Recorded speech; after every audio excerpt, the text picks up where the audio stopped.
ஜெபிப்போம். எங்கள் அன்பின் பரம தகப்பனே, துதிக்கிறோம், ஸ்தோத்திரிக்கிறோம்.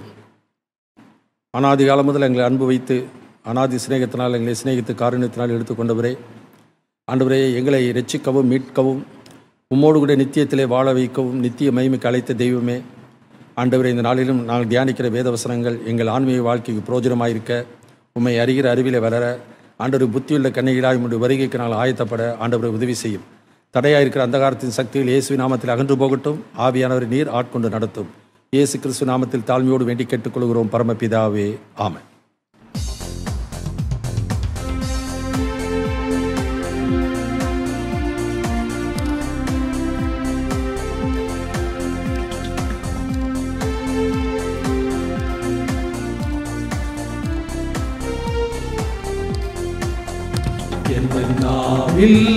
புது பாட்டு எந்த இயேசு தருகிறார்.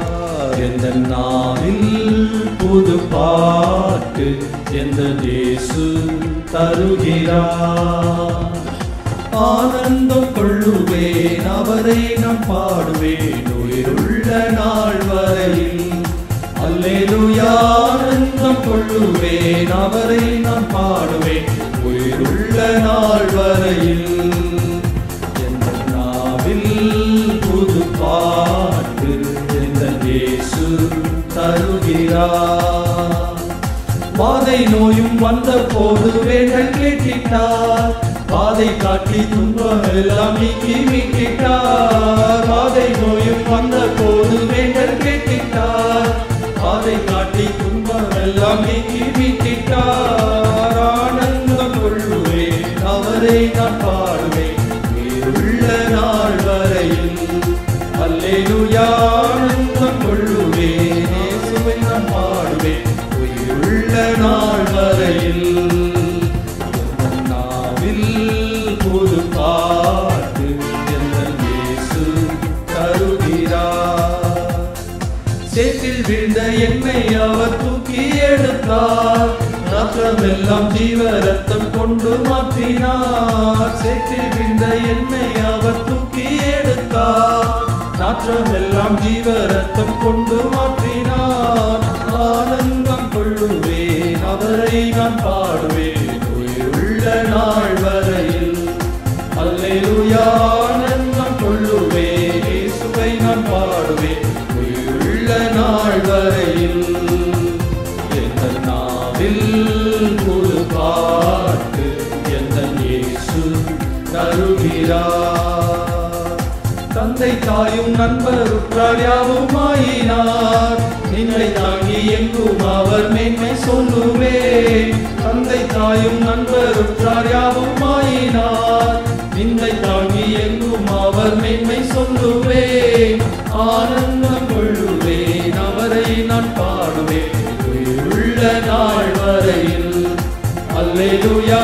ஆனந்தம் கொள்ளுவேன், இயேசுவை நான் பாடுவேன் உயிருள்ள நாள் வரையில். எந்த நாவில் புது பாட்டு எந்த இயேசு தருகிறார். இவ்வுலக பாடு என்னை என்ன செய்திடும், அவ்வுலக வாழ்வை காண காத்திருக்கிறேன். இவ்வுலக பாடு என்னை என்ன செய்திடும், அவ்வுலக வாழ்வை காண காத்திருக்கிறேன்.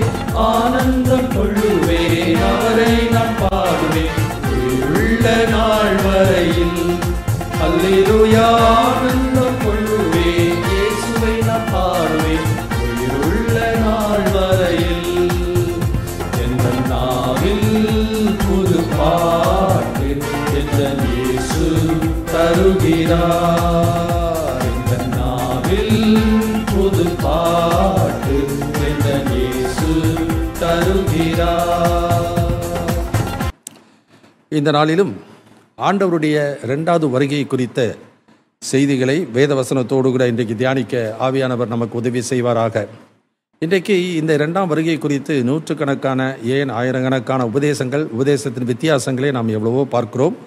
பொதுவாக எந்த சபைகளாக இருந்தாலும் அவர்கள் தங்களுக்கென்று ஒரு கொள்கையை வைத்துக் கொள்வார்கள். அந்த கொள்கையின் அடிப்படையில் அவர்கள் ஒவ்வொன்றுக்கும் விளக்கமும் வியாக்கியானமும் கொடுக்கிறதை நாம் பார்க்கின்றோம். இந்த ரகசிய வருகை என்கிற அந்த போதனையானது ஏறக்குறைய 300 ஆண்டுகளுக்கு முன்னதாக பிரசித்தமான ஒரு கொள்கை.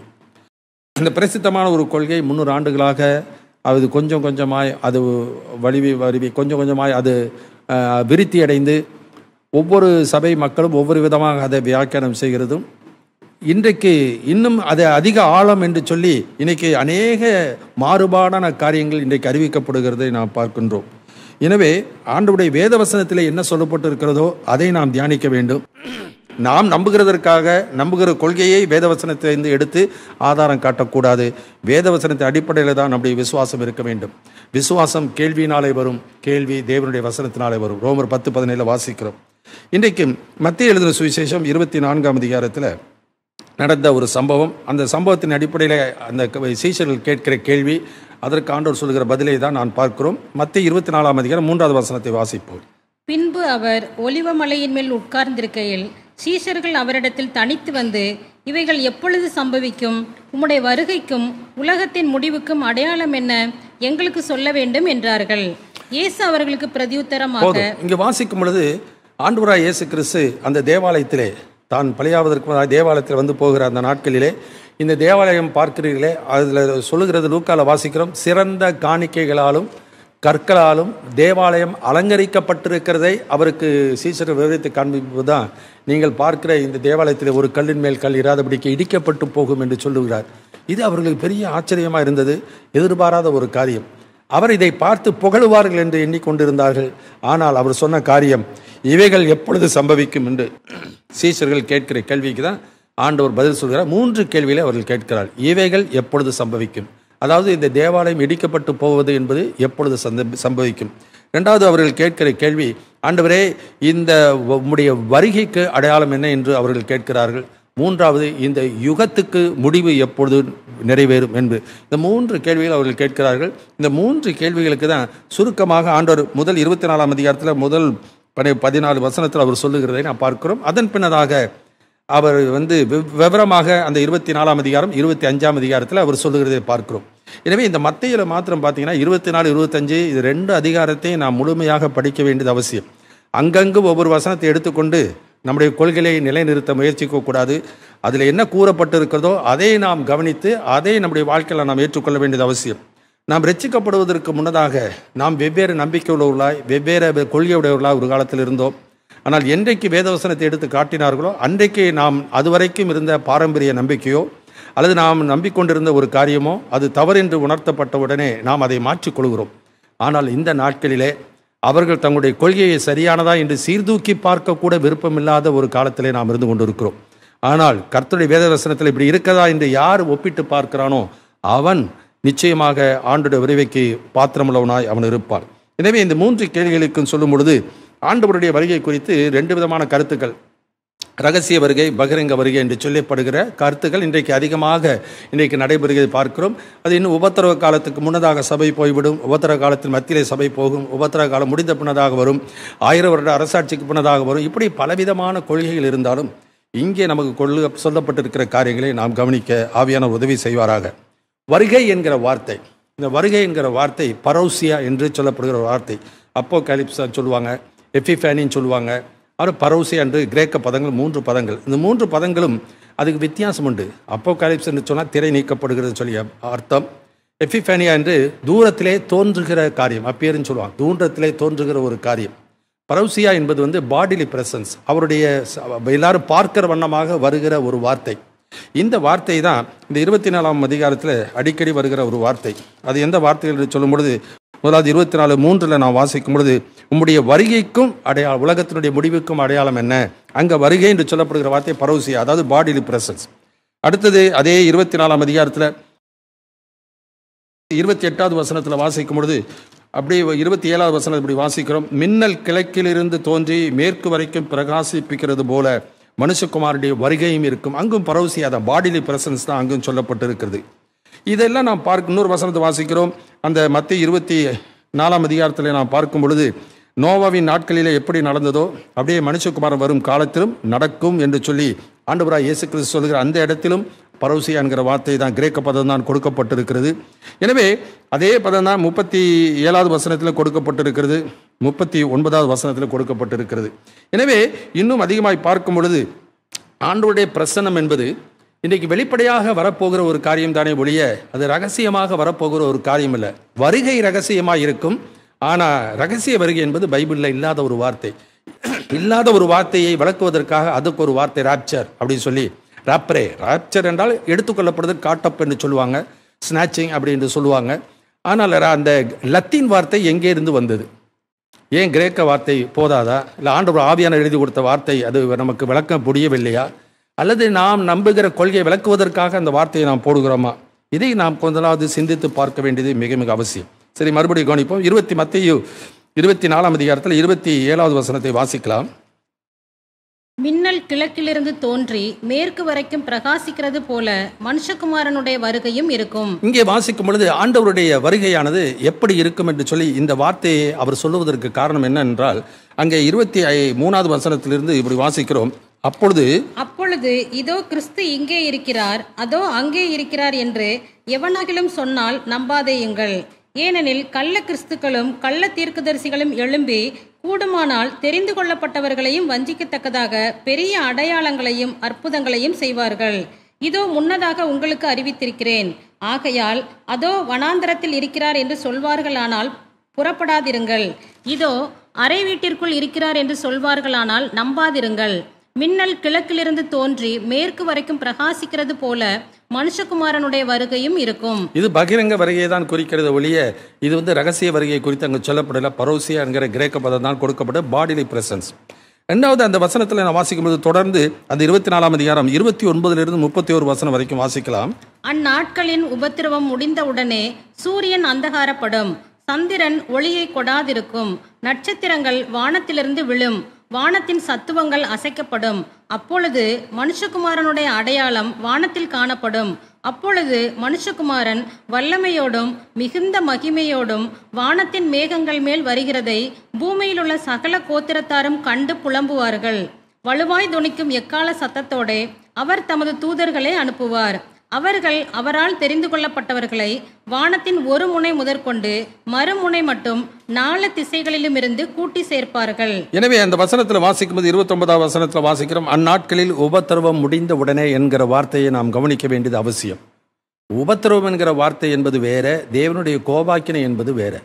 எனவே நாம் பார்க்கும் பொழுது ஆண்டவர் அந்த உபத்திரவம் முடிந்த பின்னதாக மேகங்கள் மேல் வருகிறதை மக்கள் எல்லாரும் காண்பார்கள் என்று சொல்லி அந்த இடத்துல இயேசு கிறிஸ்து சொல்லுகிறதை நான் பார்க்கிறோம். இதே அப்போஸ்தலர் நடபடியின் புஸ்தகம் 1ஆம் அதிகாரம் 9, 10, 11 வசனத்தில் இப்படி தூதர்கள் அங்கே சீசர்களை பார்த்து சொல்லுகிற ஒரு வார்த்தை வாசிக்கலாம். இவைகளை அவர் சொன்ன பின்பு அவர்கள் பார்த்து கொண்டிருக்கையில் உயர எடுத்துக்கொள்ளப்பட்டார். அவர்கள் கண்களுக்கு மறைவாக ஒரு மேகம் அவரை எடுத்துக்கொண்டது. அவர் போகிற போது அவர்கள் வானத்தை அண்ணாந்து பார்த்து கொண்டிருக்கையில் இதோ வெண்மையான வஸ்திரம் தரித்தவர்கள் 2 பேர் அவர்கள் அருகே நின்று, கலிலேயராகிய மனுஷரே, நீங்கள் ஏன் வானத்தை அண்ணாந்து பார்த்து நிற்கிறீர்கள்? உங்களிடத்தில் நின்று வானத்திற்கு எடுத்துக்கொள்ளப்பட்ட இந்த இயேசுவானவர் எப்படி உங்கள் கண்களுக்கு முன்பாக வானத்துக்கு எழுந்தருளி போனாரோ அப்படியே மறுபடியும் வருவார் என்றார்கள். வெளிப்படுத்தின விசேஷம் 1ஆம் அதிகாரம் 7வது வசனத்தை நாம் வாசிப்போம். வெளிப்படுத்தின விசேஷம் ரெவலேஷன் சாப்டர் 1:7. இதோ மேகங்களுடனே வருகிறார், கண்கள் யாவும் அவரை காணும், அவரை குத்தினவர்களும் அவரை காண்பார்கள், பூமியின் கோத்திரத்தார் எல்லாரும் அவரை பார்த்து புலம்புவார்கள். அப்படியே ஆகும். எனவே இந்த வசனங்களை எல்லாம் பார்க்கும் பொழுது ஆண்டவராய் இயேசு கிறிஸ்து மேகங்களின் மேலே அவரை எடுத்துக்கொள்ளப்படுகிறதை பார்க்கிறோம். அவர் வரும்பொழுது அதே விதமாக மேகங்களின் மேலே தான் வருகிறதை பார்ப்பார்கள். எனவே வருகிறது திடீரென்று ஒரு மின்னல் தோன்றி மறைவது போல இருக்குமே ஒழிய இங்கே இருக்கார் அங்கே இருக்கார் என்று சொல்லுவதற்கு ஏது வராது. நாம் தேடி போக வேண்டிய அவசியம் இல்லை.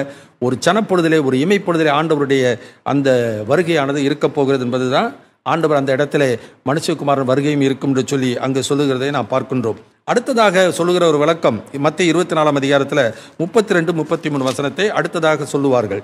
அத்தி மரத்தினால் ஒரு உவமையை கற்றுக்கொள்ளுங்கள். அதிலே இளங்கிளை தோன்றி துளிர் விடும்போது வசந்த காலம் சமீபமாயிற்று என்று அறிவீர்கள். அப்படியே இவைகளையெல்லாம் நீங்கள் காணும்போது அவர் சமீபமாய் வாசல் அருகே வந்திருக்கிறார் என்று அறியுங்கள். எனவே இதில் அறிந்து கொள்ள வேண்டிய ஒரு காரியம், ஆண்டவராய் இயேசு கிறிஸ்து ஒரு உவமையை சொல்லுகிறார். உலக உதாரணத்தை ஆண்டவர் சொல்லுகிறதை பார்க்கிறோம். உலக உதாரணம் என்ன? அத்தி மரம், அது இளங்கிளை தோன்றி துளிர் விடும் பொழுது வசந்த காலம். இன்றைக்கு நம்ம இந்திய தேசத்தில் நாம் இருக்கும் பொழுது மே மாதம் வருகிறது. மே மாதம் வெயில் காலம் என்று சொல்கிறோம். வெயில் காலத்தில் பார்த்தோம்னாக்கா அங்கே வந்து இந்த மே ஃப்ளவர் என்று சொல்லுவார்கள். அது முதலாவது அதில் பூக்கள் வரும், அதன் பின்னதாக காய்கள் வரும், அப்புறம் இலைகள் வருகிறதை நாம் பார்க்கிறோம். அது மே ஃப்ளவர், ஃப்ளேம் ஆஃப் த ஃபாரஸ்ட்னு கூட பேர் சொல்லுவார்கள் சில சமயத்தில். அது மே மாதத்தினுடைய இறுதியிலே அது வரும்பொழுது அது பேரே மே ஃப்ளவர் என்று சொல்லுகிறார்கள் பேர். எனவே அதை பார்த்த உடனே இது மே மாதம்னு சொல்லிடலாம். எனவே மேற்கத்திய காற்று வந்தாக்கா அங்கே மேலே காற்று வந்துருச்சுன்னுவாங்க, அங்கே கேரளாவில் மழை பெய்கிறது. இப்படி உலகத்தில் நடக்கிற சம்பவங்கள், இலைகள் எல்லாம் பனி காலத்தில் விழுந்ததுக்கப்புறம் துளிர் விட்டு வரும். அதுபோல ஆண்டவர் சொல்கிற காரியம் என்ன, அத்திமரம் துளிர் விடுகிறது போல இந்த சம்பவங்கள், எந்த சம்பவங்கள், அங்கே ஆண்டவர் அநேக காரியங்களை சொல்கிறார். ஜனத்துக்கு விரோதமாக ஜனம், ராஜ்யத்துக்கு விரோதமாக ராஜ்யம், யுத்தங்களின் செய்திகளை கேட்பீர்கள், பல இடத்துல பலத்த பூமி எதிர்ச்சிகள் உண்டாகும், இன்னுமாய் அநேக பஞ்சங்களும் கொள்ளை நோய்களும் உண்டாகும், குழப்பங்கள் உண்டாகும். இவைகளெல்லாம் அவர்கள் எப்படி ஒரு அத்திமரத்தில் துளிர் விடுகிறது போல ஆண்டோட வருகைக்கு முன்னதாக இவைகளெல்லாம் சம்பவிக்கும். இவைகள் சம்பவிக்க தொடங்கும் பொழுது, அப்போ இவையெல்லாம் சேர்த்து எப்படி அத்திமரத்தில் துளிர் விடும்போது வசந்த காலம் என்று சொல்கிறோமோ, அதுபோல் இந்த சம்பவங்கள் எல்லாம் நடக்கும் பொழுது ஆண்டவருடைய வருகை சமீபமாக இருக்கிறது என்று நாம் அறிந்து கொள்ளுதல் மிக மிக அவசியம். எனவே ஒரு உலக உதாரணத்தை வைத்து உன்னத கருத்தை ஆண்டவர் மனுக்குலத்துக்கு தெரிய வைத்த விரும்புகிறார். அதனால தான் அந்த வசனத்தில் வாசிக்கிறோம், வெளிப்படுத்தல் 3:20 வாசிக்கிறோம், இதோ வாசல் படி நின்று கதவை தட்டுகிறேன், எவனு ஒரு சத்தம் கேட்டு கதவை திறக்கிறானோ நான் அவனிடத்தில் பிரவேசித்து அவனோடு போஜனம் பண்ணுவேன், அவனும் என்னோடு கூட போஜனம் பண்ணுவான். இன்னும் லூக்கா எழுதின சுவிசேஷம் 21 27-28 வசனத்தில் அப்படி பார்க்கிறோம். லூக்கா 21 மனுஷகுமாரன் மிகுந்த வல்லமையோடும் மகிமையோடும் மேகத்தின் மேல் வருகிறதை காண்பார்கள். இவைகள் சம்பவிக்க தொடங்கும் பொழுது உங்கள் மீட்பு சமீபமாய் இருப்பதால் நீங்கள் நிமிர்ந்து பார்த்து உங்கள் தலைகளை உயர்த்துங்கள் என்றார். எனவே அத்திமரம் துளிர் விடும் பொழுது வசந்த காலம், இந்த சம்பவங்கள் எல்லாம் நடக்கும் பொழுது அவருடைய வருகையின் காலம். அப்படிதான் எளிதாக புரிந்து கொள்ள வேண்டுமே ஒழிய நம்முடைய கொள்கையை நிலைநிறுத்துவதற்காக நாம் ஒருபோதும் அதற்கு வியாக்கியானம் விளக்கம் சொல்லவே முடியாது. உலகத்தை வைத்து உலக ஓமையை வைத்துக் கொண்டு ஆண்டவர் உன்னத கருத்தை நமக்கு இதன் மூலமாக தெரியப்படுத்த விரும்புகிறார். அடுத்தது 24ஆம் அதிகாரம், அதே மத்தேயு 39வது வசனத்தில் அப்படி வாசிக்கிறோம். மத்தேயு 24ஆம் அதிகாரம் 39வது வசனம். ஜலப்பிரளயம் வந்து அனைவரையும் வாரிக்கொண்டு போகும் மட்டும் உணராதிருந்தார்கள். இங்கு வாசிக்கும் பொழுது நோவாவின் நாட்களில் எப்படி நடந்ததோ அப்படியே மனுஷகுமாரன் வரும் காலத்தில் நடக்கும் என்று சொல்லிவிட்டு ஜலப்பிரளயம் வந்து அனைவரையும் வாரி கொண்டு போகும் என்று சொல்லி வாசிக்கிறோம். அது வாரி கொண்டு போகிறது என்பது சரியான மூலப்பதம் என்னன்னாக்கா டேக்அவே என்ற வார்த்தை தான் அங்கே வந்திருக்கு. அதாவது அவர்களை வாரி கொண்டு போய்விடும், அப்படியே அந்த வார்த்தை தான் அந்த இடத்துல வருகிறது. அதற்கு பின்னதாக நடக்கிற சம்பவம் என்ன, அங்கே தொடர்ந்து 39ஆம் வசனத்திலிருந்து தொடர்ந்து வாசிப்போம். அப்பொழுது 2 பேர் வயலில் இருப்பார்கள், ஒருவன் ஏற்றுக்கொள்ளப்படுவான், ஒருவன் கைவிடப்படுவான். 2 ஸ்திரீகள் எந்திரம் அரைத்து கொண்டிருப்பார்கள், ஒருத்தி ஏற்றுக்கொள்ளப்படுவாள், ஒருத்தி கைவிடப்படுவாள். உங்கள் ஆண்டவர் இன்ன நாளிகையிலே வருவார் என்று நீங்கள் அறியாதிருக்கிறபடியினால் விழித்திருங்கள். லூக்கா 17ஆம் அதிகாரம் 34வது வசனம். அந்த ராத்திரியில் ஒரே படுக்கையில் படுத்திருக்கிற 2 பேரில் ஒருவன் ஏற்றுக்கொள்ளப்படுவான், மற்றவன் கைவிடப்படுவான். திரிகை திரிக்கிற 2 ஸ்திரீகளில் ஒருத்தி ஏற்றுக்கொள்ளப்படுவாள், மற்றவள் கைவிடப்படுவாள். வயலில் இருக்கிற 2 பேரில் ஒருவன் ஏற்றுக்கொள்ளப்படுவான், மற்றவன் கைவிடப்படுவான் என்று உங்களுக்கு சொல்லுகிறேன் என்றார். எனவே இந்த மத்தேயுவிலே 2 காரியங்களை வாசிக்கிறோம். 3வது காரியம் லூக்காவில் நான் வாசிக்கிறோம். இந்த 3 காரியங்கள் அல்லாமல் அது அடுத்த காரியம் அதே 24ஆம் அதிகாரம் மத்தேயுவிலே 47வது வசனத்திலிருந்து நான் வாசிக்கின்றோம். தன் ஆஸ்திகள் எல்லாவற்றின் மேலும் அவனை விசாரணைக்காரனாக வைப்பான் என்று மெய்யாகவே உங்களுக்கு சொல்லுகிறேன். அந்த ஊழியக்காரனோ பொல்லாதவனாயிருந்து என் ஆண்டவன் வர நாள் செல்லும் என்று தன் உள்ளத்திலே சொல்லிக்கொண்டு தன் உடன் வேலைக்காரரை அடிக்க தொடங்கி வெறியரோடே புசிக்கவும் குடிக்கவும் தலைப்பட்டால் அந்த ஊழியக்காரன் நினையாத நாளிலும் அறியாத நாளிகையிலும் அவனுடைய எஜமான் வந்து அவனை கடினமாய் தண்டித்து மாயக்காரரோடே அவனுக்கு பங்கை நியமிப்பான். அடுத்ததாக வாசிக்க 25ஆம் அதிகாரத்தில் வாசிக்கும் பொழுது புத்தி உள்ளவர்கள் புத்தி இல்லாதவர்கள் என்று சொல்லி அந்த கன்னிகைகளை குறித்து பார்க்கிறோம். இவர்கள் மணவாளனை எதிர்கொண்டு புறப்பட்டு போகிற ஒரு கன்னிகைகளுக்கு ஒப்பாய் இருக்கிறார்கள். இந்த வார்த்தை மிக முக்கியம். அந்த மத்தேயு 25 நான் வாசிக்கும் பொழுது அந்த முதல் வசனத்திலிருந்து நான் வாசிப்போம். அப்பொழுது பரலோக ராஜ்யம் தங்கள் தீவட்டிகளை பிடித்துக் கொண்டு மணவாளனுக்கு எதிர்கொண்டு போக புறப்பட்ட டு மீட், அந்த வசனத்தில் வாசிக்கிறோம், to meet the bright groom என்று சொல்லி வாசிக்கிறோம். மணவாளனுக்கு எதிர்கொண்டு புறப்பட்டு போகிற கன்னிகைகளுக்கு ஒப்பாய் இருக்கும் என்று அங்கே சொல்லுகிறதை பார்க்கிறோம். அங்கே 5 பேர் புத்தி உள்ளவர்கள், 5 பேர் புத்தி இல்லாதவர்கள். இது அடுத்ததாக பார்க்கிறோம். இன்னொரு காரியம் அதே 24ஆம் அதிகாரத்தில் 14வது வசனத்திலிருந்து வாசிக்கும் பொழுது 5 தாலந்து கொடுக்கப்பட்ட ஒருவன், 2 தாலந்து கொடுக்கப்பட்ட ஒருவன், 1 தாலந்து கொடுக்கப்பட்டவன், அவனுடைய திராணிக்கு தக்கதாக அதில் 15ஆம் வசனம் வாசிக்கிறோம். அவனவனுடைய திறமைக்கு தக்கதாக ஒருவனிடத்தில் 5 தாலந்தும் ஒருவனிடத்தில் 2 தாலந்தும் ஒருவனிடத்தில் 1 தாலந்துமாக கொடுத்து உடனே பிரயாணப்பட்டு போனான். எனவே அவர்களுக்கு கொடுத்து அதை அவர்கள் என்ன பண்ணணும், அதை வைத்து அவர்கள் வியாபாரம் பண்ணி விருத்தி செய்ய வேண்டியது அவசியம். இதனுடைய சம்பவத்தை அந்த 30வது வசனம் வரைக்கும் நாம் பார்க்கின்றோம். அடுத்ததாக 31வது வசனத்திலிருந்து பார்க்கும் பொழுது அங்கு அன்றியும் மனுஷகுமாரன் தமது மகிமை பொருந்தினவராய் சகல பரிசுத்த தூதரோடும் கூட வரும்போது தமது மகிமையுள்ள சிங்காசனத்தின் மேல் வீற்றிருப்பார். அப்பொழுது சகல ஜனங்களும் அவருக்கு முன்பாக சேர்க்கப்படுவார்கள். மேய்ப்பனானவன் செம்மறியாடுகளையும் வெள்ளாடுகளையும் வெவ்வேறாக பிரிக்கிறது போல அவர்களை அவர் பிரித்து செம்மறியாடுகளை தமது வலது பக்கத்திலும் வெள்ளாடுகளை தமது இடது பக்கத்திலும் நிறுத்துவார். இந்த சம்பவங்களை நாம் கவனிக்க வேண்டியது அவசியம். 7 காரியங்களை 7 உதாரணங்களை ஆண்டவராய் இயேசு கிறிஸ்து தன்னுடைய வருகைக்கு முன்னதாய் வருகையின் போது நடக்கிற சம்பவங்களை 7 உதாரணங்களை சொல்கிறார். முதலாவது வாசிக்கும் பொழுது வயலில் இருக்கிற 2 பேர், திரிகை திரிக்கிற 2 பேர், படுக்கையில் இருக்கிற 2 பேர், ஊழியம் செய்கிறதிலே அது உண்மையாக செய்கிற ஊழியம் செய்கிறவர்கள், உண்மை இல்லாமல் ஊழியம் செய்கிறவன் அந்த உண்மை இல்லாத ஒரு ஊழியன். அடுத்தது புத்தியுள்ள ஸ்திரீகள், புத்தி இல்லாத ஸ்திரீகள். அப்புறம் தாளந்தை பெருக்கினவர்கள், தாளந்தை பெருக்காமல் வைத்து இசையிலே மூட்டி வைத்தவன்.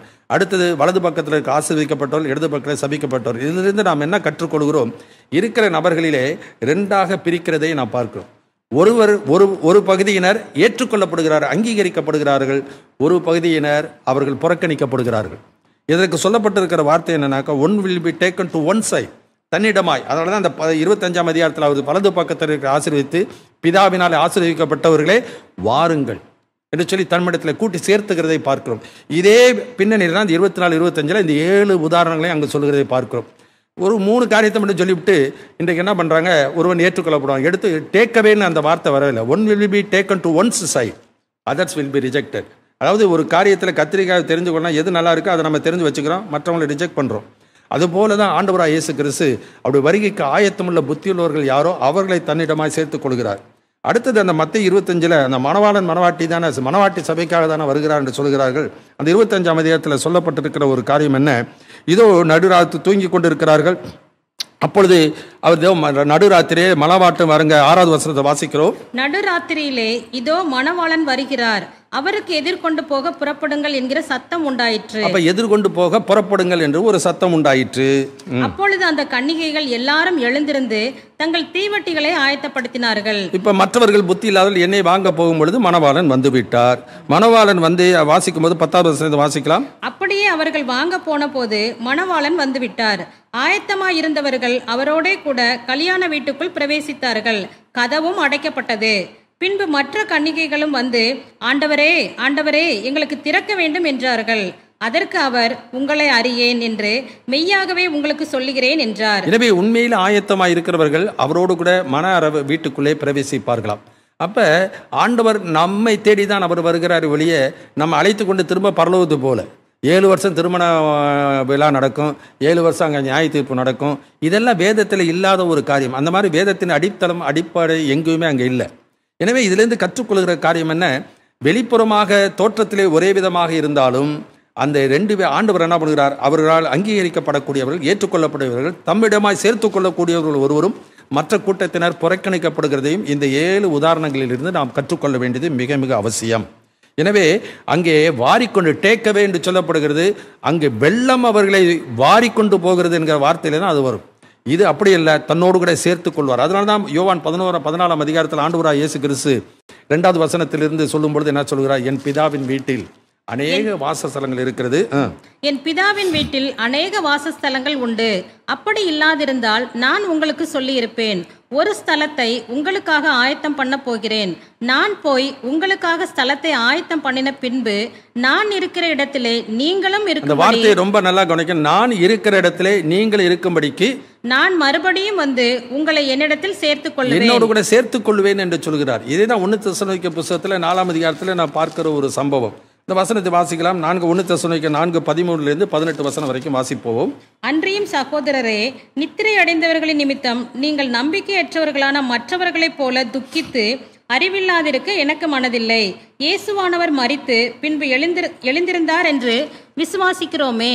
அப்படியே இயேசுவுக்குள் நித்திரை அடைந்தவர்களையும் தேவன் அவரோட கூட கொண்டு வருவார். கர்த்தருடைய வார்த்தையை முன்னிட்டு நாங்கள் உங்களுக்கு சொல்லுகிறதாவது, கர்த்தருடைய வருகை மட்டும் உயிரோடு இருக்கும் நாம் நித்திரை அடைந்தவர்களுக்கு முந்திக் கொள்வதில்லை. ஏனெனில் கர்த்தர் தாமே ஆரவாரத்தோடும் பிரதான தூதனுடைய சத்தத்தோடும் தேவ எக்காலத்தோடும் வானத்திலிருந்து இறங்கி வருவார். அப்பொழுது கிறிஸ்துவுக்குள் மரித்தவர்கள் முதலாவது எழுந்திருப்பார்கள். பின்பு உயிரோடு இருக்கும் நாமும் கர்த்தருக்கு எதிர்கொண்டு போக மேகங்கள் மேல் அவர்களோட கூட ஆகாயத்தில் எடுத்துக்கொள்ளப்பட்டு இவ்விதமாய் எப்பொழுதும் கர்த்தருடனே கூட இருப்போம். எப்பொழுதும் கர்த்தருடனே கூட இருப்போம். திரும்ப பரலோகத்துக்கு கொண்டு போவார்னு எங்கேயுமே பைபிள் இல்லை. ஏன்னா அங்கே ஏனோக்கு எடுத்துக்கொள்ளப்பட்ட பொழுது ஆண்டவர் ஏனோக்கை எடுத்துக்கொள்வதற்காக வானத்திலிருந்து இறங்கி வரல. எலியாவை எடுத்துக்கொண்டு போகும்போது எலியாவை எடுத்துக்கொள்வதற்காக ஆண்டவர் வானத்திலிருந்து இறங்கி வரல. அதே போல் இந்த சபையை எடுத்துக்கொள்வதற்கு ஆண்டவர் அங்கேருந்து இறங்கி வந்து சபையை எடுத்துக்கொள்ளணும் தேவையில்லை. எனவே அவர்கள் வரும்பொழுது ஆண்டவருடைய வருகையின் போது தான் இது நடக்கும். அதனால் நாம் நன்றாக அறிந்து கொள்ளுதல் வேண்டியது அவசியம். நம்மை எடுத்துக்கொள்வதற்காக அவர் வருகிறாரா அல்லது அவர் வரும்போது நம்ம எடுத்துக்கொள்கிறாரா, அதுதான் மிக மிக முக்கியம். எனவே இன்றைக்கு நாம் அதை யோசிக்கிறது இல்லை. இந்த தெசலோனிக்க சபையார் எழுதும் பொழுது ஆண்டோடைய வருகையை எதிர்பார்த்து கொண்டிருக்கிறார் என்று 1 தெசலோனிக்கர் 1:10 வாசிக்கிறோம். இனி வரும் கோபாக்கினை நின்று நீங்களாக்கி இரட்சிக்கிறவருமாய் இயேசு கிறிஸ்து பரலோகத்திலிருந்து வருவதை நீங்கள் எதிர்பார்த்து கொண்டிருக்கிறதை அவர்கள் அறிவிக்கிறார்களே என்று சொல்லி நான் பார்க்கிறோம். ரொம்ப அருமையான ஒரு காரியம் என்னவென்றால் 1 தெசலோனிக்கேல 5 அதிகாரங்கள் உண்டு. இந்த 5 அதிகாரத்தினுடைய ஒவ்வொரு அதிகாரத்தினுடைய இறுதியில சொல்லப்படுகிற வார்த்தையை நாம் கவனிக்க வேண்டியது மிக மிக அவசியம். 1 தெசலோனிக்கேயர் 2 அதிகாரத்தில் கடைசி 2 வசனத்தில் வாசிக்கும் பொழுது வருகையோடு சம்பந்தப்படுத்தி ஒவ்வொரு அதிகாரத்திலும் ஆண்டவருடைய வருகையை சம்பந்தப்படுத்தி அந்த தெசலோனிக்க சபையாருக்கு எழுதுகிற வார்த்தைகளை நாம் கவனிக்க வேண்டியது அவசியம். வாசிக்கலாம். 1 தெசலோனிக்கேயர் 2 அதிகாரத்தில் கடைசி 2 வசனம். எங்களுக்கு நம்பிக்கையும் சந்தோஷமும் மகிழ்ச்சியின் கிரீடமாய் இருப்பவர்கள் யார்? நம்முடைய கர்த்தராகிய இயேசு கிறிஸ்து வரும்போது அவருடைய சன்னிதானத்திலே நீங்கள் அல்லவா அப்படி இருப்பீர்கள். அடுத்தது அதே 3 அதிகாரம் 13 வசனம். நாங்கள் உங்களிடத்தில் வைத்திருக்கிற அன்பு கொப்பாய் நீங்களும் ஒருவரிடத்தில் ஒருவர் வைக்கும் அன்பிலும் மற்ற எல்லா மனுஷரிடத்திலும் வைக்கும் அன்பிலும் கர்த்தர் உங்களை பெருகவும் நிலைத்தோங்கவும் செய்து இவ்விதமாய் நம்முடைய கர்த்தராகிய இயேசு கிறிஸ்து தமது பரிசுத்தவான்கள் அனைவரோடும் கூட வரும்போது நீங்கள் நம்முடைய பிதாவாகிய தேவனுக்கு முன்பாக பிழையற்ற பரிசுத்தம் உள்ளவர்களாய் இருக்கும்படி உங்கள் இருதயங்களை ஸ்திரப்படுத்துவாராக. எனவே தம்முடைய பரிசுத்தவான்களோடு கூட வரும்பொழுதுதான் நாம் அவரை சந்திக்க போகிறவர்களாய் இருக்கிறோம். கர்த்தருக்குள் மரித்தவர்களை தான் ஆண்டவர் கொண்டு வர போகிறார். இதே தான் 1 தெசலோனிக்கேயர் 4 அதிகாரத்தில் வாசிக்கும் பொழுது அந்த வசனத்தில் 14வது வசனத்தில் சொல்கிறார், இயேசுவானவர் மரித்து பின்பு உயிரோடு எழுந்தார் என்று விசுவாசிக்கிறோமே, அப்படியே இயேசுவுக்குள் நித்திரை அடைந்தவர்களும் தேவன் அவரோடு கூட கொண்டு வருவார். அப்போ அந்த பரிசுத்தவான்களே அவர் கொண்டு வருவார். மரித்திருந்த பரிசுத்தவான்களே அவர்கள் கொண்டு வருவார். அதனால தான் அவர்கள் நமக்கு முந்தி அவர்கள் என்ன பண்ணுவாங்க, நமக்கு முதலாவது அவர்கள் எழுந்திருப்பார்கள் என்று சொல்லுவதற்கு காரணம் அதனால தான். எனவே அவர்கள் முந்தி எழுந்தி அவர் வருவார்கள். நாம் அவரோடு கூட மறுரூபமாக்கப்பட்டு அவரோடு கூட நாம் என்றென்றைக்கு இருப்போம். 5 அதிகாரத்தில் 23வது வசனத்தில் வாசிக்கிற சமாதானத்தின் தேவன் தாமே முற்றிலும் உங்களை பரிசுத்தமாக்குவாராக. உங்கள் ஆவி உங்கள் ஆத்துமா சரீரம் முழுவதும் கர்த்தராய் இருக்கிற இயேசு கிறிஸ்து வரும்பொழுது குற்றமற்றதாக இருக்கும்படி காக்கப்படுவதாக. இந்த வசனங்களெல்லாம் பார்க்கும் பொழுது எங்கேயுமே ரகசிய வருகை என்று சொல்லி அந்த இடத்துல ஒரு வார்த்தை கூட இல்லை. இல்லாத ஒரு வார்த்தையை போட்டு ஒரு கொள்கையை நம்முடைய வாழ்க்கையில நிலைநிறுத்த முயற்சிப்போமானால் அது மனிதனுடைய கற்பனையாக போய்விடும்.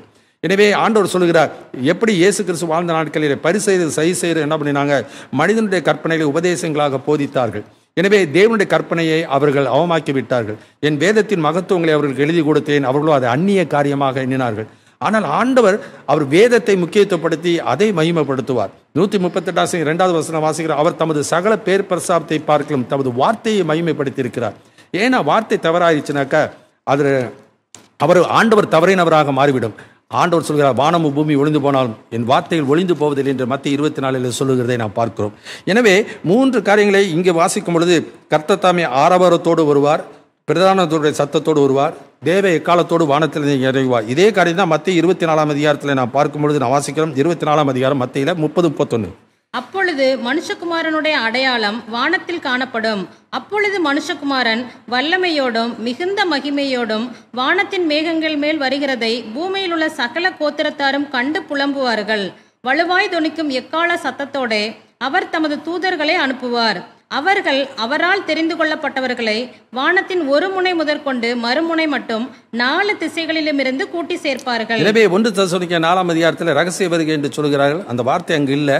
அடுத்தது முதலாவது நாம் எடுத்துக்கொள்ளப்படுகிறதை முக்கியத்துவப்படுத்தி பேசுகிறார்கள். எடுத்துக்கொள்ளப்பட போகிறோம் தான், ஆனால் எப்பொழுது, அதுதான் கேள்வி. அவர் வரும்பொழுது தான் எடுத்துக்கொள்ளப்படுவார்களே ஒழிய நாம் எடுத்துக்கொள்ளப்படுவதற்காக அவர் வருகிறது இல்லை.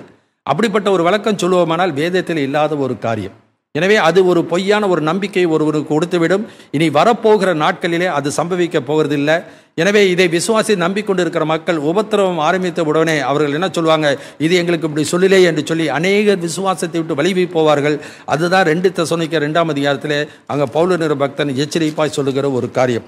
2 தெசலோனிக்கேயர் புத்தகத்தில் 2ஆம் அதிகாரத்தில் பார்க்கும் பொழுது 1வது வசனத்தை இப்படி பார்க்கிறோம். அன்றியும் சகோதரரே, நம்முடைய கர்த்தராகிய இயேசு கிறிஸ்துவின் வருகையையும் நாம் அவரிடத்திலே சேர்க்கப்படுவதையும் குறித்து நாங்கள் உங்களை வேண்டிக் கொள்கிறது என்னவென்றால், ஒரு ஆவியினாலாவது வார்த்தையினாலாவது எங்களிடத்திலிருந்து வந்ததாய் தோன்றுகிற ஒரு நிருபத்தினாலாவது கிறிஸ்துவினுடைய நாள் சமீபமாய் இருக்கிறதாக சொல்லப்பட்டால் உடனே சஞ்சலப்படாமலும் கலங்காமலும் இருங்கள். எவ்விதத்தினாலும் ஒருவனும் உங்களை மோசம் போக்காதபடிக்கு எச்சரிக்கையாயிருங்கள். ஏனெனில் விசுவாச துரோகம் முந்தி நேரிட்டு, என்றைக்கு வேதம் முந்தி என்று சொல்லுகிறதோ, முதலாவது என்று சொல்லுகிறதோ, அதை நாம் அந்த ஆர்டர், அந்த வரிசையை ஒருபோது நாம் மாற்ற முடியாது, மாற்றவும் கூடாது. எனவே முதலாவது முந்தி விசுவாச துரோகம் முந்தி நேரிடும். கேட்டின் மகனாகிய பாவ மனுஷன் வெளிப்பட்டால் ஒழிய அந்த நாள் வராது. எந்த நாள் வராது? அது 1வது வசனத்துல 2:1 வாசிக்கிறோம். அன்றையும் சகோதரரே, நம்முடைய கர்த்தராகிய இயேசு கிறிஸ்துவின் வருகையையும் நாம் அவரிடத்திலே சேர்க்கப்படுவதையும் குறித்து நாங்கள் உங்களை வேண்டிக் கொள்கிறது என்னவென்றால். எனவே 1 தெசலோனிக்கேயர் அதை தான் சொல்கிறார். 2 தெசலோனிக்கேயர் 1 தெசலோனிக்கேயர் எனவே அந்த சபைகளுக்கு சொல்லிவிட்டார். எனவே 2 தெசலோனிக்கேயரில் ஆண்டவர் சொல்லும் பொழுது அங்கே பவுல் என்கிற பக்தன் சொல்கிறான், ஆண்டோடைய வருகை எப்பொழுது இருக்கும்? பகிரங்கமாக தான் இருக்க போகுது. உலகம் பார்க்கிற வண்ணமாக தான் இருக்க போகுது. மேகங்கள் மேலே தான் வரப்போகிறார். எனவே மின்னல் கிழக்கே தோன்றி மேற்க மறைவது போல பகிரங்க வருகை தான் இருக்க. சடனாக வருமே ஒழிய, அது மின்னல் வருகிறது போல வருமே ஒழிய, அது ரகசிய வருகை என்று சொல்லி அந்த இடத்துல கொடுக்கப்படவே இல்லை. எனவே இல்லாத வார்த்தையை நாம் வைத்துக்கொண்டு ஒரு போதனையை நாம் சொல்லுவோமானால் அநேக நம்பிக்கை வைத்திருக்கிற அநேக மக்களிலே ஏமாற்றம் உண்டாகும். அதனால தான் பவுல் தீமோத்தேயுக்கு சொல்கிறார், சமயம் வாய்த்தாலும் வாய்க்காவிட்டாலும் ஜாக்கிரதையாய் திருவசனத்தை பிரசங்கம் பண்ணு. நீ தவறாக பிரசங்கம் பண்ணினா தவறான நம்பிக்கைக்குள்ளே அவர்கள் நடத்தப்படுவார்கள். சரியாக நாம் சொல்லுவோமானால் சரியானதை அவர்கள் நம்புவார்கள். எனவே இன்றைக்கு நம்முடைய வாழ்க்கையை நிலைமை என்ன ஆகிவிட்டது? இன்றைக்கு இந்த கொள்கையை 300 வருடங்களாக போதித்து வந்து விட்டார்கள். அதே நம்பி பிரசங்கம் பண்ணியாச்சு. இனிமேல் மாற்றிக்கிறது எப்படி? ஒருவன் ரட்சிக்கப்படும் பொழுது அதற்கு முன்னதாக இருந்த நம்பிக்கையில் இருந்து தான் அவன் தன்னை மாற்றிக்கொள்கிறான். எனவே நாம் செய்கிற காரியங்கள் தவறு என்று நாம் உணர்த்தப்பட்டு நாம் மாற்றிக்கொள்ளாவிட்டால் ஏமாறப் போகிறது அவர்கள் தானே ஒழிய, அவரை நம்புகிற மக்களும் ஏமாறுவார்களே ஒழிய. இன்னைக்கு ஆண்டவருடைய வார்த்தையை அப்படியே யார் ஏற்றுக்கொள்கிறானோ அவர்கள் ஒருபோதும் ஆண்டவர்களுடைய கிருபையை பற்றி கொள்கிறார்கள். அவர்கள் ஒருபோதும் கைவிடவே பட மாட்டார்கள். அவர்கள் தான் புத்தியுள்ள ஒரு கன்னிகைகள். எனவே 1வது தெசலோனிக்கேயர் நிருபத்தில் வாசிக்கும் பொழுது அது எப்பொழுது சம்பவிக்கும் என்பதை குறித்து வாசிக்கிறோம். ஏன்னா மரித்தவர்கள் நிலைமை என்னவாகும் என்று சொல்லும் பொழுது தான் எப்பொழுது சம்பவிக்கும் என்று சொல்லி நான் பார்க்கிறோம். மத்திய 24 என்ன சம்பவிக்கும் என்று சொல்கிறார். அது தெசலோனிக்கேயரில் எப்போது சம்பவிக்கும் என்று சொல்கிறார்.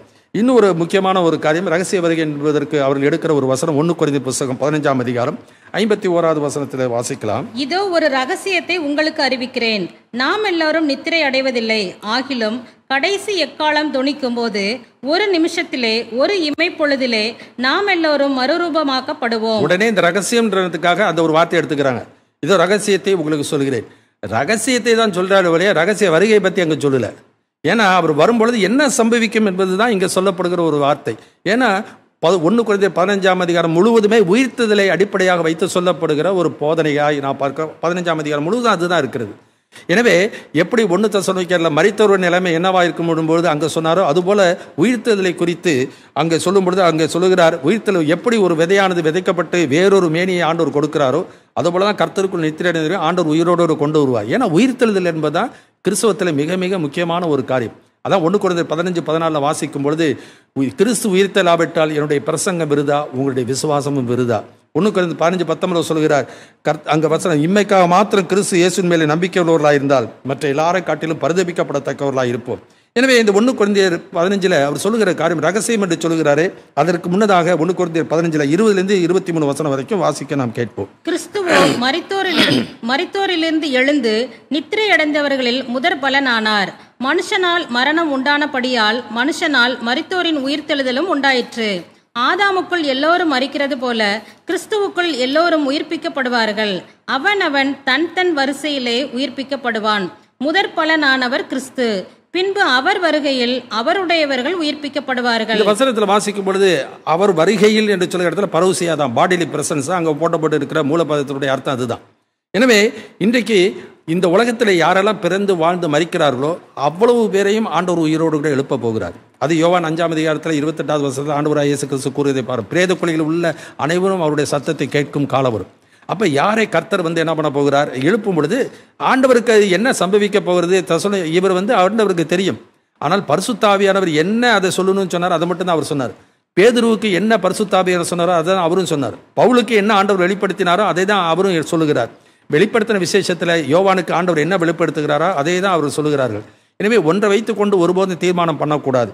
எனவே இந்த இடத்துல ஒரு ரகசியம் என்று சொல்லும் பொழுது இது ஒரு மர்மம் என்று தமிழில் சொன்னாக்கா ரகசியம் என்கிற ஒரு வார்த்தை உண்டு, மர்மம் என்கிற ஒரு வார்த்தை உண்டு. ரகசியம் என்பது சொன்னால் ஒருவருக்கு விளங்கும், ஆனால் மர்மம் என்பது அது நடக்கும் பொழுது தான் அது தெரியும். உதாரணமாக ஆபக்குக் தீர்க்க தரிசன புஸ்தகத்திலே 2ஆம் அதிகாரத்தில் 2, 3, 4 வசனத்தை வாசிப்போம். ஆபக்குக் தீர்க்க தரிசன புஸ்தகம் 2ஆம் அதிகாரம் 2, 3, 4 வசனம். அப்பொழுது கர்த்தர் எனக்கு பிரதியுத்தரமாக, நீ தரிசனத்தை எழுதி அதை கடந்தோடுகிறவன் வாசிக்கும்படி பலகையிலே தீர்க்கமாக வரை. குறித்த காலத்துக்கு தரிசனம் இன்னும் வைக்கப்பட்டிருக்கிறது, முடிவிலே அது விளங்கும். அது பொய் சொல்லாது, அது தாமதித்தாலும் அதற்கு காத்திரு, அது நிச்சயமாய் வரும், அது தாமதிப்பதில்லை. இதோ எனவே அந்த காரியங்கள் எப்படி நடக்குனாக்கா அது முடிவிலே தான் அது விளங்கும். எனவே அது சொன்னாலும் அவர்களுக்கு தெரியாது. இட் இஸ் சீக்ரெட் வந்து அப்படி இல்லை. ரகசியம் என்பது சொன்னால் புரியும், மர்மம் என்பது அது நடக்கும் பொழுது தான் தெரியும். இதோ கன்னிகை ஒருத்து கருத்தரித்து குமாரனை பெறுவாள், அது வந்து இட்ஸ் எ மிஸ்ட்ரி. அது சொன்னாலும் புரியாது, அது நடக்கும் பொழுது தான் அது அவர்கள் அதை தெரிந்து கொள்வார்கள். அதே மாதிரி இஸ்ரவேலரும் புறவினத்தாரையும் ஆண்டவர் ஒன்றாக சேர்க்க போகிறது என்பது அது வந்து ஒரு மர்மம். அது எப்படி நடக்கும்? இன்றைக்கு நாய்களைப் போல அவர்கள் இன்றைக்கு மற்ற புறவினத்தாரை நடத்துகிறார்கள். அவரை இயேசுவை ஏற்றுக்கொள்ளவே இல்லை, நாமெல்லாம் இயேசுவை ஏற்றுக்கொண்டு விட்டோம். எனவே அவர்கள் உபத்திரவ காலத்துக்குள்ளே அவர்கள் துன்பப்படுத்தப்படுவார்கள். அவர் இதெல்லாம் சொல்லிட்டு ஆண்டவர் இன்றைக்கு என்ன சொல்கிறாங்க, நாம தான் மனவாட்டி என்று சொல்லி வேறு பிரித்து காட்டுகிற மக்களாக இன்றைக்கு சபை மக்களை, புதிய ஏற்பாட்டு மக்களை நாம் பார்க்கிறோம். ஆண்டவர் அப்படி வேறு பிரித்து பார்க்கவே இல்லை. யோவான் எழுதின சுவிசேஷம் 10ஆம் அதிகாரத்தில் 16வது வசனத்தில் வாசிக்கும் பொழுது இயேசு கிறிஸ்து தெளிவாக அங்கே சொல்லுகிறதை நாம் பார்க்கிறோம். நானே நல்ல மேய்ப்பன், பிதா என்னை அறிந்திருக்கிறது போலவும் நான் பிதாவை அறிந்திருக்கிறது போலவும் நான் என்னுடையவைகளை அறிந்தும் என்னுடையவைகளால் அறியப்பட்டும் இருக்கிறேன். ஆடுகளுக்காக என் ஜீவனையும் கொடுக்கிறேன். இந்த தொழுவத்தில் உள்ளவைகள் அல்லாமல் வேறே ஆடுகளும் எனக்கு உண்டு, அவைகளையும் நான் கொண்டு வர வேண்டும். அவைகள் என் சத்தத்துக்கு செவி கொடுக்கும். அப்பொழுது ஒரே மந்தையும் ஒரே மேய்ப்பனும் ஆகும். எனவே இது ஆண்டவருடைய திட்டம். எனவே உலகத்தில் பிறக்கிற எல்லா மனிதருக்காக தான், உலகத்தின் பாவத்தை தான் சுமந்து தீர்த்தார். எனவே புதிய ஏற்பாட்டு புறவினத்தாருக்காக மாத்திரம் இயேசு கிறிஸ்து வந்து பாடுபட்டு மரிக்கல, உலகத்தாருடைய பாவங்கள் எல்லாவற்றிற்காக தான் ஆண்டவர் கல்வாரி இயேசுகளே அந்த சிலுவையிலே அவர் பாடுபட்டு மரித்தார். அதனால் தான் அந்த இயேசு பிறந்த பொழுது சொல்லும்போது லூக்கா 2:10 வாசிக்கிறோம், இதோ எல்லா ஜனத்துக்கும் மிகுந்த சந்தோஷத்தை உண்டாக்கும் நற்செய்தி உங்களுக்கு அறிவிக்கிறேன், தாவீதின் ஊரிலே இரட்சகர் பிறந்திருக்கிறார். எனவே பழைய ஏற்பாடு விசுவாசிகள், புதிய ஏற்பாட்டு விசுவாசிகள், நியாயப்பிரமாணத்துக்கு முற்பட்ட மக்களும் நியாயப்பிரமாணத்துக்கு உட்பட்ட மக்களும் புதிய ஏற்பாட்டு மக்கள் யாராக இருந்தாலும் எல்லாருடைய பாவத்தை தான் ஆண்டவராக இயேசு கிறிஸ்து சர்வலோகத்தின் பாவங்களை நிவர்த்தி செய்கிற கிருபாதார பலி. எனவே இன்றைக்கு யாரெல்லாம் அந்த தேவன் மேலே விசுவாசம் வைத்து அவரை ஏற்றுக்கொள்கிறார்களோ அவ்வளவு பேரையும் ஆண்டவர் கூட்டி சேர்ப்பது தான் தேவனுடைய திட்டம், தேவனுடைய நோக்கம். எனவே இதை விட்டுவிட்டு மனவாட்டி நம்ம தான் மனவாட்டி, புதிய ஏற்பாட்டில் இருக்கவங்க தான் மனவாட்டி அப்படி என்று சொல்லி இன்றைக்கு எண்ணிக்கொண்டு மற்றவர்களை அற்பமாக எண்ணுகிற மக்கள் இன்றைக்கு எவ்வளோ பேர் இருக்கிறாங்க. இதற்கு யோவானை குறித்து வாசிக்கும் பொழுது யோவானுடைய சீஷர்கள் எல்லாம் இயேசு வந்த உடனே இதோ தேவ ஆட்டுக்குட்டி என்று சொல்கிறார். எனவே யோவானுடைய சீஷர்கள் அவர் பின்னாடி போயிடுறாங்க. என்னங்க நம்மள்ட்ட இருந்தவங்களாம் அங்கே போயிட்டாங்களே. அப்போ சொல்லும்போது சொல்கிறார், மனவாட்டியை உடையவனே மணவாளன், நானும் அவருடைய தோழன். எனவே அவர் வருகிற வரைக்கும் நான் அவர் தோழனாக இருக்கிறேன். என்றைக்கு மாப்பிள்ளைக்கு திருமணம் ஆயிடுச்சா அவர் பொண்ணோட கல்யாணம் பண்ணிட்டு போயிடுவார், நான் போயிடணும், அவ்வளவுதான்.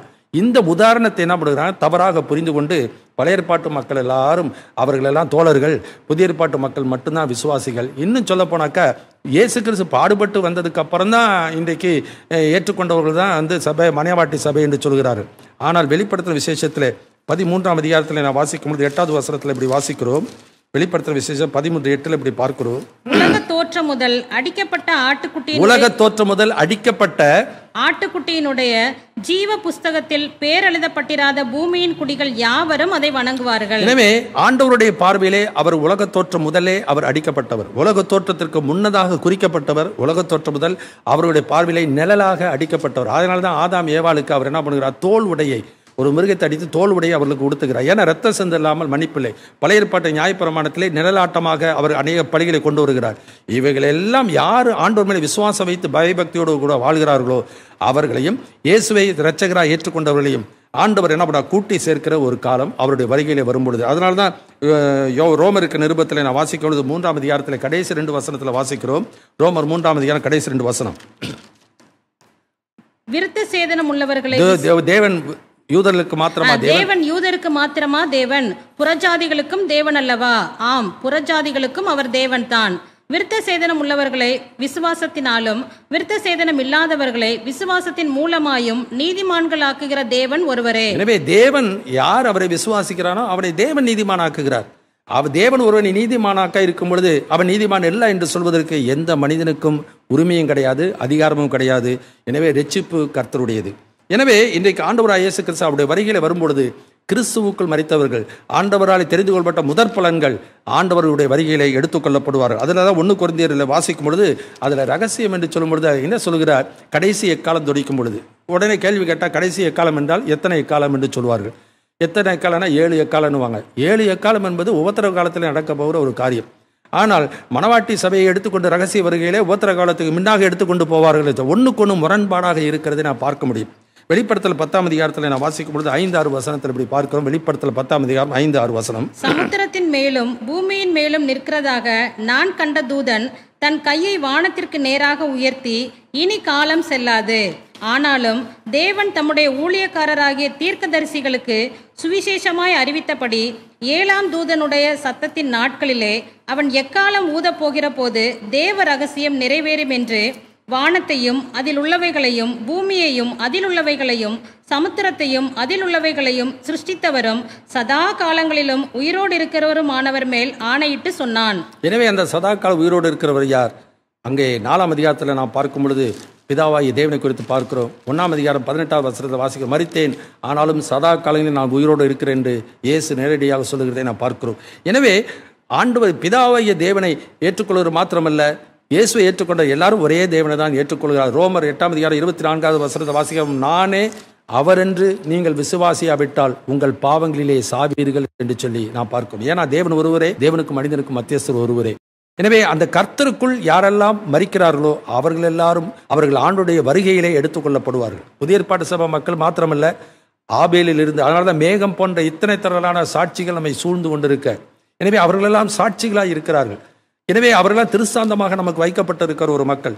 எனவே உலகத்தின் கடைசி நாட்களுக்கு நாம் நம்முடைய வாழ்க்கையில புத்தியுள்ளவர்களாக இருந்து ஆண்டோட வருகைக்கு நாம் ஆயத்தமுள்ளவர்களாக இருக்க வேண்டியது அவசியம். அடுத்தது 7 வருட உபத்திரவ காலம் என்று சொல்கிறார். இந்த 7 வருட உபத்திரவ காலம் யாருக்கு குறிக்கப்பட்டது? தானியேல் தீர்க்கதரிசன புத்தகத்தில் 9ஆம் அதிகாரம் 24வது வசனத்தில் இப்படி பார்க்கிறோம். தானியேல் தீர்க்கதரிசன புத்தகம் 9ஆம் அதிகாரம் 24வது வசனம். மீறுதலை தவிர்க்கிறதற்கும் பாவங்களை தொலைக்கிறதற்கும் அக்கிரமத்தை நிவர்த்தி பண்ணுகிறதற்கும் நித்திய நீதியை வருவிக்கிறதற்கும் தரிசனத்தையும் தீர்க்க தரிசனத்தையும் முத்திரிக்கிறதற்கும் மகா பரிசுத்தம் உள்ளவரை அபிஷேகம் பண்ணுகிறதற்கும் உன் ஜனத்தின் மேலும் உன் பரிசுத்த நகரத்தின் மேலும் 70 வாரங்கள் செல்லும்படி குறிக்கப்பட்டிருக்கிறது. நல்லா கவனிப்போம். அங்க ஸ்பெசிபிக்கா சொல்றாரு, உன் ஜனத்தின் மேலும் உன் பரிசுத்த நகரத்தின் மேலும். தானியேலுக்கு சொல்லப்படுகிற ஒரு காரியம். எனவே அவருடைய ஜனம் யார்? இஸ்ரவேல் ஜனம். அவருடைய பரிசுத்த ஸ்தலம் அது ஜெருசலேம். எனவே அந்த எருசலேம் நகரத்தின் மேலே ஆண்டவர் குறிப்பிட்ட காரியத்தை சொல்கிறார், 490 வருஷம் செல்லுன்னு. ஆனால் அந்த 483 வருடம் முடியும் பொழுது மேசியா சங்கரிக்கப்படுவார் என்று சொல்லப்பட்டிருக்கிறது. எனவே 490 வருஷத்துல 483 வருடம் முடிந்த பின்னதாக மேசியா சங்கரிக்கப்படுவார். எனவே அந்த மேசியா சங்கரிக்கப்பட்ட பின் இயேசு வந்து இந்த உலகத்திலே தீர்க்க தரிசனமாய் பழைய ஏற்பாட்டில் சொல்லப்பட்ட அந்த இரட்சகர் வெளிப்பட்ட பின்னதாக அந்த இரட்சகர் எல்லாவற்றையும் நியாயப்பிரமாணத்தின் நிறைவாக பலியெல்லாம் செலுத்தி முடித்து விட்டபடியினாலே இன்னைக்கு அந்த இயேசுவை விசுவாசிக்கிற எல்லாரையும் ஆண்டவர் என்ன பண்ணுகிறார்? கிருபையினாலே அவர்களை ரட்சிக்கிறதை நாம் பார்க்கிறோம். எனவே கர்த்தரா இயேசுவை விசுவாசி, அப்பொழுது நீயும் உன் வீட்டாரும் ரட்சிக்கப்படுவீர்கள் என்று சொல்லி நாம் பார்க்கிறோம். எனவே இந்த 483 வருடங்கள் சரித்திரத்தில் நம்ம பார்க்கும் பொழுது அசிரியர்கள் அவளை கொண்டு போனாங்க. அப்புறம் வந்து பாபிலோர்கள் சிறைப்படுத்தி கொண்டு போனாங்க. மீதிய பெர்சியர்கள் அவளை சிறைப்படுத்தி கொண்டு போனாங்க. அப்புறம் கிரேக்கர்கள் அவளை சிறைப்படுத்தி கொண்டாங்க. அதுக்கப்புறம் பார்க்கும் பொழுது ரோமர்கள் அவளை சிறைப்படுத்தி வைத்திருந்தார்கள், அவரை அடிமை போல வைத்தார்கள். அதுக்கப்புறம் அந்த 300 வருடமானது புதிய ஏற்பாட்டு சபை உபத்திரவத்துக்குள்ளே வந்தது. இது சரித்திரம், இது வந்து மறைக்க முடியாத ஒரு உண்மை. எனவே 300 வருடம் அவர்கள் ரோம பேரரசர்களாலே யூதர்களாலே அநேக உபத்திரவங்களை அவர்கள் சகித்தார்கள். அதனால தான் இயேசு சொல்லுகிறார், என்னிடத்தில் சமாதானம் உண்டாயிருக்கும் பொருட்டை உங்களுக்கு சொன்னேன், உலகத்தில் உங்களுக்கு உபத்திரங்கள் உண்டு, ஆனாலும் திடன் கொள்ளுங்கள், உலகத்தை நான் ஜெயித்தேன். அப்போஸ்தலர் 16:22 வாசிக்கிற சீசனுடைய மனதை திடப்படுத்தி நாம் அநேக உபத்திரங்களின் வழியாக தேவனுடைய ராஜ்யத்தில் பிரவேசிக்க வேண்டும் என்று சொல்லி அவர்களுக்கு புத்தி சொல்லுகிறதை நாம் பார்க்கிறோம். உபத்திரவம் என்ற உடனே பயப்படுறாங்க. எனவே மேலை நாட்டு மக்கள், மேலை நாட்டு விளக்க விரிவுரையாளர்கள் அவங்கெல்லாம் என்ன பண்ணிட்டாங்க, நம்மெல்லாம் உபத்திரவப்படாமல் நம்ம போயிடுவோம். ஆதி திருச்சபையில் அபிஷேகம் பெற்றவங்க மட்டும் 300 வருஷம் உபத்திரவப்படுவாங்க. நாம மட்டும் பறந்து போயிடுவோம்னா எப்படி? அது ஒத்து வராத ஒரு காரியம். தேவன் பாரபட்சம் உள்ள எல்லாருக்கும் ஒரே நீதி தான். எனவே பழைய ஏற்பாட்டு தீர்க்கதரிசிகள் பட்ட பாடுகள் என்ன, பழைய ஏற்பாட்டிலே வாழ்ந்த பரிசுத்தவான்களுக்கு உண்டான பாடுகள் என்ன, புதிய ஏற்பாட்டிலே ஆதி திருச்சபையில் வாழ்ந்த மக்களுடைய பாடுகள் என்ன. எனவே இன்றைக்கு மட்டும் பாடுகள் இல்லாமல் பரலோகத்தில் பறந்து போயிடுவோம் என்று சொல்கிற வார்த்தை கேட்பதற்கு நல்லா இருக்கலாம். இது பிசாசு ஏவாள் இடத்துல சொன்னது போல, நீங்கள் சாக மாட்டீர்கள், நீங்கள் கண்கள் திறக்கப்படும், நீங்கள் தேவர்களோடு இருப்பீர்கள், எனவே ஆடாமல் அசையாமல் மெல்ல வந்து கிள்ளிப்போய் என்று சொல்லி அப்படியே நாம் பறந்து போய் விடுவோம் என்று உபத்திரவம் இல்லை என்று சொல்லி ஒருபோதும் சொல்ல முடியாது. ஏனெனில் இந்த 490 வருஷத்துக்குள்ள தான் இந்த 7 வருஷம் இருக்கு. எனவே இந்த 7 வருஷம் அவர்களுக்கு குறிக்கப்பட்ட காலம் தானே ஒழிய இது புறஜாதியரின் காலம் என்பது ஆதி முதல் கடைசி வரைக்கும் இருக்கிற ஒரு சம்பவம். எனவே இந்த 490 வருஷமும் அந்த இஸ்ரவேலுக்கு எப்படி 483 வருஷம் புறஜாதியாரின் காலம் நடந்ததோ அதே போல தான் இன்றைக்கு நடந்து கொண்டு இருக்கிறது. அது ஆண்டுடைய வருகை வரைக்கும் புறஜாதியாரின் காலம் நிறைவேறும் வரைக்கும் எருசலேம் புறஜாதியார் மிதிக்கப்படும் என்று சொல்லி லூக்கா எழுதின சுவிசேஷம் 21ஆம் அதிகாரம் 24வது வசனத்தில் இப்படி நான் வாசிக்கிறோம். லூக்கா எழுதின சுவிசேஷம் 21ஆம் அதிகாரம் 24வது வசனம். பட்டய கருக்கினாலே விழுவார்கள், சகல புறஜாதிகளுக்குள்ளும் சிறைப்பட்டு போவார்கள். புறஜாதியாரின் காலம் நிறைவேறும் வரைக்கும் எருசலேம் புறஜாதியாரால் மிதிக்கப்படும். எனவே புறஜாதியாரின் காலம் எப்பொழுது நிறைவேறுகிறது? ஆண்டவருடைய வருகை. இந்த யுகத்துக்கு முடிவு எப்போ உண்டாகும்னாக்க அந்த புறஜாதியாரின் காலம் நிறைவேறும் பொழுது, ஆண்டவருடைய வருகை வரும் பொழுது தான் அந்த யுகம் முடிந்து அடுத்த யுகம் ஆண்டவருடைய 1000 வருட அரசாட்சி ஆரம்பிக்க போகிறது. எனவே இந்த 7 வருட உபத்திரம் என்பது தனிப்பட்டதாக யூதர்களுக்கு மாத்திரம் பிரித்து காமிச்சாலும் அந்த காலத்திலே எல்லா மக்களும் தான் இந்த உலகத்தில் இருப்பார்கள். ஏன்னாக்க வெளிப்படுத்தல் விஷயம் 3ஆம் அதிகாரத்தில் 10வது வசனத்தில் இப்படி பார்க்கிறோம். வெளிப்படுத்தல் 3ஆம் அதிகாரம் 10வது வசனம். என் பொறுமையை குறித்து சொல்லிய வசனத்தை நீ காத்து கொண்டபடியினால் பூமியில் குடியிருக்கிறவர்களை சோதிக்கும்படியாக பூச்சக்கரத்தின் மேல் எங்கும் வரப்போகிற சோதனை காலத்திற்கு தப்பும்படி நானும் உன்னை காப்பேன். எனவே இந்த காலத்தில் நாம் என்ன பண்ணக்கூடாது? நோவாவின் நாட்களில் புசித்து கொடுத்து பெண் கொண்டு பெண் எடுத்து இப்படி அவர்கள் சோகமாய் வாழ்ந்தது போல, உணர்வில்லாதவர்களாய் வாழ்ந்தது போல நாம் இருக்கக்கூடாது. லூக்கா எழுதின சுவிசேஷம் 21ஆம் அதிகாரத்தில் வருகை குறித்து சொல்லியிருக்கிற இடத்துல இயேசு சொல்லுகிறார். லூக்கா 21ஆம் அதிகாரம் 24, 25, 26 வசனம். பட்டய கருக்கினால் விழுவார்கள், சகல புறஜாதிகளுக்குள்ளும் சிறைப்பட்டு போவார்கள். புறஜாதியாரின் காலம் நிறைவேறும் வரைக்கும் எருசலேம் புறஜாதியாரால் மிதிக்கப்படும். சூரியனிலும் சந்திரனிலும் நட்சத்திரங்களிலும் அடையாளங்கள் தோன்றும். 34 வாசிப்போம். 34, 35, 36. உங்கள் இருதயங்கள் பெருந்திண்டியினாலும் வெறியினாலும் லௌகீக கவலைகளினாலும் பாரமடையாத படிக்கும் நீங்கள் நினையாத நேரத்தில் அந்த நாள் உங்கள் மேல் வராத படிக்கும் எச்சரிக்கையாயிருங்கள். பூமியில் எங்கும் குடியிருக்கிற அனைவர் மேலும் அது ஒரு கண்ணியைப் போல வரும்.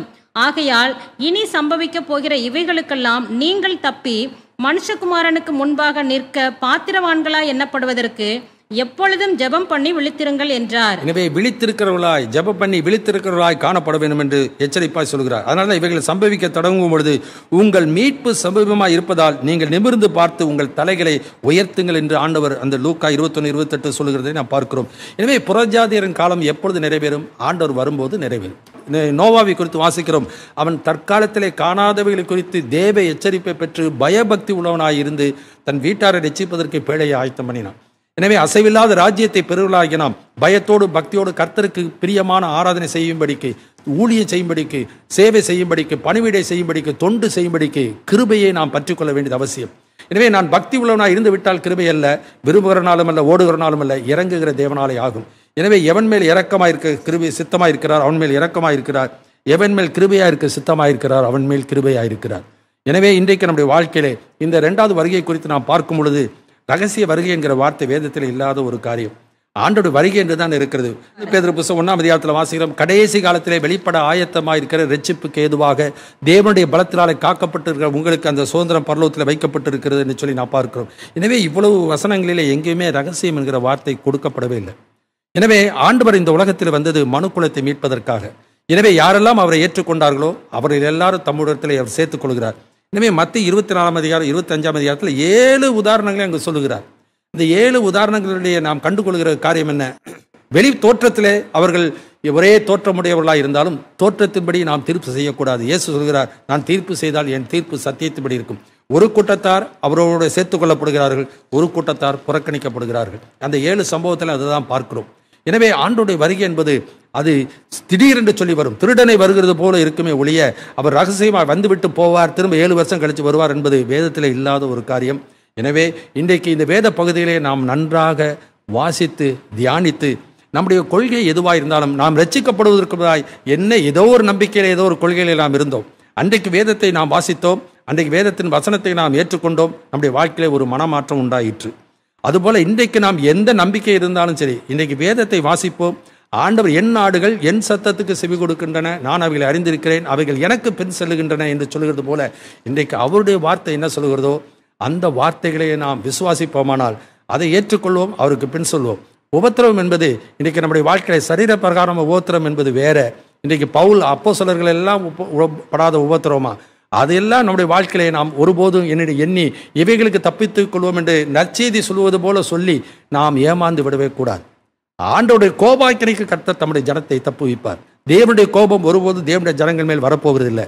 எனவே உன் பக்கத்தில் 1000 பேரும் உன் வலதுபுறத்தில் 10,000 பேரும் விழுந்தாலும் அது உன்னை அணுகாது. ஏன்னா உன்னதமானுடைய மறைவில் இருக்கிறவன் சர்வ வலுடைய நிலையிலே தங்குவான். எனவே அப்படிப்பட்ட ஒரு பாதுகாப்பை ஆண்டவர் அந்த நாட்களிலே தருவார். எப்படி எகிப்திலே ஆண்டவர் அந்த வித்தியாசத்தை அங்கு காண்பித்தாரோ அதே போல அந்த கடைசி நாட்களில் தேவன் அந்த வித்தியாசத்தை காண்பிக்க போகிறார். மல்கியா தீர்க்கதரிசன புத்தகத்திலே 3ஆம் அதிகாரத்தில் அதை நாம் பார்க்கிறோம். மல்கியா தீர்க்கதரிசன புத்தகம் 3ஆம் அதிகாரத்தில் நாம் பார்க்கும் பொழுது நாம் இப்படி வாசிக்கிறோம். என் சம்பத்தை நான் சேர்க்கும் நாளிலே அவர்கள் என்னுடையவர்களாய் இருப்பார்கள் என்று சேனைகளின் கர்த்தர் சொல்லுகிறார். ஒரு மனுஷன் தனக்கு ஊழியம் செய்கிற தன்னுடைய குமாரனை கடாட்சிக்கிறது போல நான் அவர்களை கடாட்சிப்பேன். அப்பொழுது நீங்கள் நீதிமானுக்கும் துன்மார்க்கனுக்கும் தேவனுக்கு ஊழியம் செய்கிறவனுக்கும் அவருக்கு ஊழியம் செய்யாதவனுக்கும் இருக்கிற வித்தியாசத்தை திரும்பவும் காண்பீர்கள். முன்பு எப்படி ஆண்டவர் அதை காண்பித்தாரோ அதே போலதான் இந்த நாட்களிலும் அவர் காண்பிக்க போகிறார். எனவே ஆண்டவருக்கு நாம் உண்மையில் ஊழியம் செய்கிறவர்களாக இருந்தால், சேவை செய்கிறவர்களாக இருந்தால், ஆண்டவருக்கு பிரியமான சீஷர்களாக நாம் இருப்போமானால் ஆண்டவருக்கு உண்மையுள்ளவர்களாக இருப்போம். ஆண்டவர் வரைக்கும் காயத்தமுள்ள புத்தி இலக்கணிகளாக காணப்படுவோம். கண்களை மூடுவோம், நாம் ஜெபிக்கலாம். எங்கள் அன்பின் பரம தகப்பனே, போய் துதிக்கிறோமப்பா, நான் சோத்திருக்கிறோம். இந்த நாளிலே நான் தியானித்த வேத பகுதிகளுக்காக நன்றியப்பா. ஆண்டவரே, நீர் என்ன சொல்கிறீரோ ஆண்டவரே அதை நாங்கள் அப்படியே விசுவாசித்து ஏற்றுக்கொள்கிறவர்களாய் நாங்கள் காணப்பட வேண்டும் என்று நீர் உணர்த்துகிறபடியினாலே நன்றியப்பா. மரியாள் இடத்துல சொன்ன பொழுது இதோ ஆண்டவருடைய அடிமை உடைய வார்த்தையின்படி ஆக கடவுது என்று சொன்னபடியே அது எங்களுக்கு புத்திக்கு எட்டுகிறது என்று சொல்லி அல்ல, எங்களுக்கு பிரியமான கொள்கை என்று சொல்லி அல்ல, அது உங்களுக்கு ஆண்டவரை சித்தமானது என்பதை நாங்கள் அறிந்து அதை ஏற்றுக்கொண்டு கீழ்ப்படிய ஆண்டவரே எங்களுக்கு ஆண்டவரே உதவி செய்யுங்க. அதுக்கு நான் கீழ்ப்படிந்து வாழ எங்களுக்கு கிருபை தாங்க. ஆண்டவரே, மனிதனுடைய கொள்கைக்கு அல்ல தேவனுடைய சத்தியத்துக்கு செவி கொடுத்து ஆண்டவரே சத்தியத்தினால் விடுதலையாக்கப்பட்டவர்களாய் வாழ உதவி செய்யும். உம்மை விட்டு விலகாத இருதயத்தை எங்களுக்கு தாரும். இயேசுவின் நாமத்தில் வேண்டுகிறோம் பரமபிதாவே, ஆமென்.